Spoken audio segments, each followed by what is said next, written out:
So, being an orthopedic surgeon, I am repeatedly asked by most of my patients who come for fracture fixation. అంటే fracture అయిన patient సర్జరీకి వచ్చినప్పుడు ఏంటంటే కామన్గా అడిగే ప్రశ్న అంటే ఏ ఇంప్లాంట్ మెటీరియల్ బెటర్, అంటే టైటానియం బెటరా లేదంటే ఈ స్టీల్కి సంబంధించిన అలాయిస్ బెటరా అని అడుగుతారు. నెంబర్ 1 ప్రశ్న.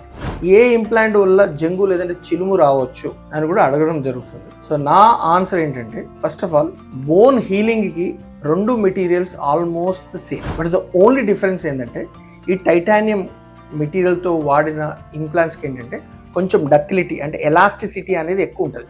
మనం ఫ్రాక్చర్ ఫిక్సేషన్ అయ్యాక ఇన్ కేస్ ఫ్యూచర్లో ఎప్పుడైనా పడడం మళ్ళీ జరిగితే ఆ బోన్ డిఫార్మ్ అయ్యే పొజిషన్లో ఈ ఇంప్లాంట్ కూడా కొద్దిగా గొప్ప ఎలాస్టిసిటీ వల్ల, ఎక్కువ ఎలాస్టిసిటీ వల్ల కొంచెం before fracture it can bend, it can accommodate ఆ డిఫార్మిటీ.